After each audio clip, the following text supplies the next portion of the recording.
हमारे cell phones में और लैपटॉप्स में जो बैटरीज इस्तेमाल हो रही हैं जिनसे उनको पावर मिलती है। इसके अलावा आजकल की दुनिया की जो एक उभरती हुई इलेक्ट्रिक गाड़ियों की इंडस्ट्री है, उन गाड़ियों को बिजली से चार्ज करके चलाने के लिए जो बैटरीज इस्तेमाल हो रही हैं उनको लिथियम आयन बैटरीज कहते हैं। आज की वीडियो में हम ये समझेंगे कि ये लिथियम आयन बैटरीज किस तरह से काम करती हैं। मैं हूं शान अहमद और आप देख रहे हैं देसी physics channel. Lithium ion batteries ने इस दुनिया में इस्तेमाल होने वाली तमाम इकसाम की बैटरीज पर फतह हासिल कर ली है। वो इस तरह के आजकल की मॉडर्न टेक्नोलॉजीज में जहां पे भी हमें अच्छी क्वालिटी की ज्यादा देर तक करंट प्रोवाइड करने वाली बैटरीज दरकार होती हैं, वहां पर इन लिथियम आयन बैटरीज को इस्तेमाल करते हैं। और इसकी सबसे बड़ी वजह यह है कि इन बैटरीज की चार्ज डेंसिटी ज्यादा है, यानी चार्ज को स्टोर करने की सलाहियत ज्यादा है। इस तरह की तमाम बातों पे हम किसी और वीडियो में बात करेंगे, क्योंकि आज की वीडियो में हम बहुत ही बेसिक चीज समझेंगे कि ये लिथियम आयन बैटरीज काम किस तरह से करती हैं। इस सीरीज की पिछली वीडियोस में जिसमें हमने लेड एसिड बैटरीज और बैटरीज के बेसिक प्रिंसिपल्स के बारे में बात की, उसमें हमने तफसील से ये बात डिस्कस की कि हमें किसी भी किस्म की बैटरी बनाने के लिए तीन चीजें दरकार हैं। इनमें दो चीजें जो हैं वो उस बैटरी के दो टर्मिनल्स हैं, एक पॉजिटिव टर्मिनल और एक नेगेटिव टर्मिनल। इसके बाद तीसरी इंपॉर्टेंट चीज उन दोनों टर्मिनल्स के लिए इस्तेमाल होने वाला इलेक्ट्रोलाइट सॉल्यूशन है, जिसके अंदर हमने वो दोनों इलेक्ट्रोड्स रखे होते हैं। इन लिथियम आयन बैटरीज के अंदर जो बैटरी का पॉजिटिव टर्मिनल है वो लिथियम के किसी ऑक्साइड से बनाया जाता है, और आमतौर पर आजकल की इंडस्ट्री में लिथियम कोबाल्ट ऑक्साइड का इस्तेमाल किया जा रहा है। इसके बाद जो नेगेटिव इलेक्ट्रोड है वो आमतौर पर कार्बन से बनाया जा रहा है, और वो भी कार्बन की एक खास टाइप जिसे ग्रेफाइट कहा जाता है वो इस्तेमाल हो रही है। इस ग्रेफाइट के अंदर कार्बन के एटम्स जो हैं वो एक खास तरह की लेयर्स बना के जुड़े होते हैं। इस लेयर्ड कार्बन का इस्तेमाल इसलिए किया जाता है क्योंकि इस बैटरी में हमारा मकसद इस नेगेटिव टर्मिनल पर मौजूद कार्बन के दरमियान में लिथियम आयंस के सेट होने की जगह रखना जरूरी है। इसके बाद इन दोनों इलेक्ट्रोड्स को जिस इलेक्ट्रोलाइट के अंदर रखा जाता है वो लिथियम का कोई साल्ट होना चाहिए। लिथियम का साल्ट ही क्यों होना चाहिए? क्योंकि भाई हम लिथियम की बैटरीज बना रहे हैं। इसके अलावा क्योंकि इलेक्ट्रोड्स के दरमियान लिथियम आयंस जो हैं वो फ्लो करते हैं, एक इलेक्ट्रोड से दूसरे इलेक्ट्रोड की तरफ जाते हैं और फिर डिस्चार्जिंग के दौरान दोबारा उस इलेक्ट्रोड से वापस पिछले इलेक्ट्रोड की तरफ आते हैं।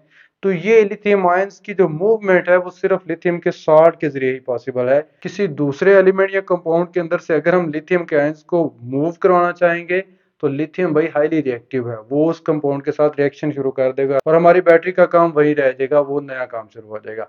बहरहाल फिलहाल हम देखते हैं कि ये बैटरी काम कैसे करती है। आम नॉर्मल हालत में अगर हम सिर्फ लिथियम कोबाल्ट ऑक्साइड का पॉजिटिव इलेक्ट्रोड बनाकर और ग्रेफाइट का नेगेटिव इलेक्ट्रोड बनाकर उसको लिथियम के एक साल्ट के दरमियान रख देंगे तो भाई वो करंट प्रोड्यूस नहीं करेगा, बल्कि हमें उसको करंट प्रोड्यूस करने के काबिल बनाने के लिए पहले उसे चार्ज करना पड़ेगा। इन बैटरीज की चार्जिंग किस तरह से की जाती है कि इन बैटरीज को एक एक्सटर्नल इलेक्ट्रिक पावर के सोर्स के साथ कनेक्ट कर दिया जाता है, और इस सोर्स को इस बैटरी के साथ कनेक्ट इस तरह से किया जाता है कि उस एक्सटर्नल सोर्स का जो पॉजिटिव टर्मिनल है वो बैटरी के पॉजिटिव इलेक्ट्रोड यानी लिथियम कोबाल्ट ऑक्साइड के साथ, और जो एक्सटर्नल का नेगेटिव टर्मिनल है वो इस बैटरी के नेगेटिव टर्मिनल यानी ग्रेफाइट वाली साइड पे कनेक्ट कर दिया जाता है।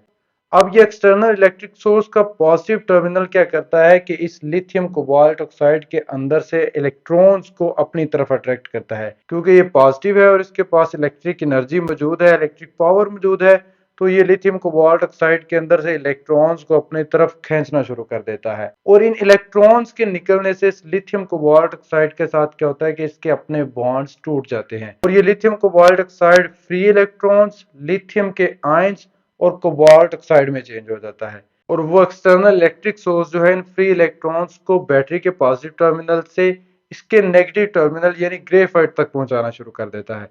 इस प्रोसेस में होता क्या है कि इलेक्ट्रॉन्स यानी नेगेटिव चार्जेस बैटरी के पॉजिटिव टर्मिनल से नेगेटिव टर्मिनल्स पर इकट्ठे होते रहते हैं। इस मौके का फायदा उठाकर उस लिथियम साल्ट के अंदर मौजूद जो लिथियम आयंस हैं वो भाग के छलांग लगा के जाके ग्रेफाइट के साथ बॉन्ड बना लेते हैं, ग्रेफाइट की लेयर्स के दरमियान सेट हो जाते हैं। लेकिन इस वजह से उस इलेक्ट्रोलाइट सॉल्यूशन के अंदर जो लिथियम आयंस है उनकी तादाद में कमी आ गई है। ये लिथियम आयंस की कमी जो है वो दूसरी साइड से लिथियम कोबाल्ट ऑक्साइड से अलग होने वाले लिथियम आयंस की शक्ल में पूरी होती रहती है। इस तरह से इस बैटरी की चार्जिंग प्रोसेस चलता रहता है, और इस चार्जिंग में हो क्या रहा है कि लिथियम कोबाल्ट ऑक्साइड के साथ से लिथियम आयंस उतर कर उस इलेक्ट्रोलाइट लिथियम साल्ट के जरिए से कार्बन या ग्रेफाइट के साथ आके चिपकते जा रहे हैं।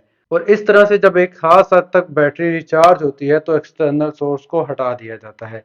अब ये जो लिथियम आयंस कार्बन के साथ ग्रेफाइट के साथ चिपक गए हैं वो वहां नहीं रहना चाहते, क्योंकि लिथियम आयंस नेचुरली कुदरती तौर पर कोबाल्ट ऑक्साइड के लिए ज्यादा अट्रैक्शन रखते हैं।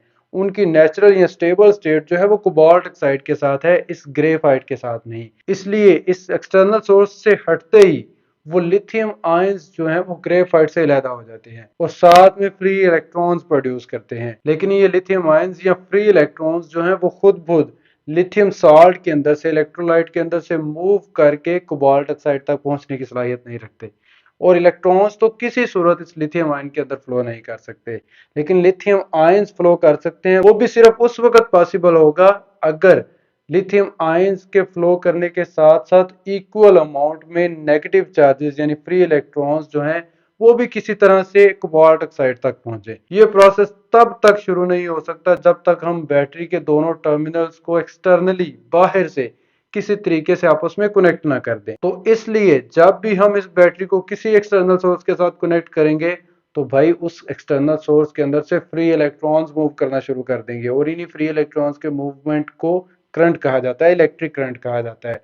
इसका मतलब है ये बैटरी जब भी हम एक्सटर्नल सोर्स से कनेक्ट करते हैं तो फ्री इलेक्ट्रॉन्स ग्रे वाइट वाली साइड यानी बैटरी के नेगेटिव टर्मिनल से उस एक्सटर्नल सर्किट के थ्रू उसके अंदर से पास होकर बैटरी के पॉजिटिव टर्मिनल की तरफ फ्लो करते हैं, और इसी दौरान वो लिथियम के आयंस भी उस इलेक्ट्रोलाइट या लिथियम साल्ट के थ्रू फ्लो करके कोबाल्ट ऑक्साइड की तरफ पहुंच जाते हैं, और वो इलेक्ट्रॉन और लिथियम का आयन और कोबाल्ट ऑक्साइड मिलकर दोबारा लिथियम कोबाल्ट ऑक्साइड बना लेते हैं, और इस तरह से वो लिथियम आयंस जो है वो अपनी स्टेबल या इक्विलिब्रियम स्टेट जिसमें वो पहले मौजूद थे उसमें दोबारा आते रहते हैं। और जब तक ये ग्रेफाइट वाली साइड पे वो लिथियम आयंस खत्म नहीं होंगे तब तक एक्सटर्नल सर्किट के अंदर से करंट फ्लो होता रहेगा। इस तरह से ये लिथियम आयंस बैटरी जो है डिस्चार्ज होती हैं या इलेक्ट्रिक करंट प्रोवाइड करती हैं। मुझे उम्मीद है आपको ये लिथियम आयन बैटरीज की वर्किंग बड़ी अच्छी तरह से समझ आ गई होगी। नेक्स्ट वीडियोस में हम इन लिथियम आयन बैटरीज की एक्स्ट्रा ऑर्डिनरी प्रॉपर्टीज, इनकी लिमिटेशंस और इनकी हिस्ट्री के बारे में डिस्कस करेंगे, इसलिए चैनल को सब्सक्राइब कर लें, आपको फायदा होगा।